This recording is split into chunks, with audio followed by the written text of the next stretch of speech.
For anyone who's ever dreamed of making a song, you can absolutely do it.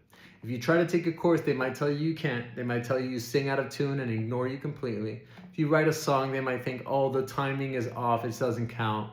And you know what? We're not robots. We're humans. We're trying to make music for fun, not for some musician to be like, ooh, nice riff. I think that was in D minor, right? Like, it doesn't matter. That's all sort of retroactive to there being an idea, a song, some sound that you like. I spent a lot of my time trying to learn to be perfect because I came from an engineering background. And I realized halfway through, it's like, that's not the point. I need to be able to explore. I need to be able to play the guitar. And for me, it really helped. Like, I would just play around in some key. This improvisation book helped me find that. And then from there, it kind of just was stuck in my head.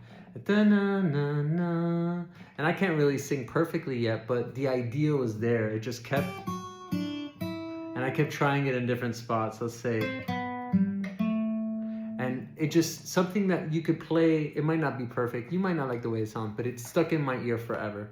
And about like many months, probably almost a year after, I finally wrote a song with it.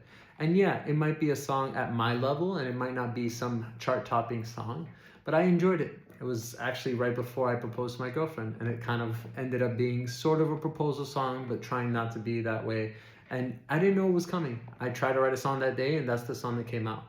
And I think there's something about music education that tries to treat it more like a science and a math, whereas to me, it's more like an improvisation, like a performance that you can do in the moment. And if you like what you did, you capture that, and maybe in the future it becomes a song. So for me, it's a lot more about learning how to play with your subconscious, how to explore sounds, than knowing exactly what you're playing. Later on, you can figure that out, and that can help you communicate with musicians. But the reality is, there's not really a right or wrong way to play. There's just, in my opinion, tools you can do to explore. And that's why you see, like, we're trained to be jukeboxes. Like, oh, did you play perfectly in time? And it's like, no, I'm a human. Come on.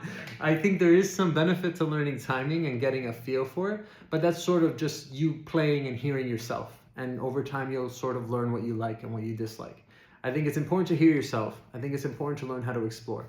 And you can explore melodically, harmonically, and lyrically. It's just a matter of exploring within some space that you know, trying to stay there, and then accepting that you might fall out of it every now and then. Maybe you like it more, maybe you don't. But if you just follow the rules from the beginning, you turn music into a math or a science, and it's just not worth it. If you want to follow this channel, I'll be sharing a lot more about my behind the scenes on making songs so that you don't have to spend 2 years and thousands of dollars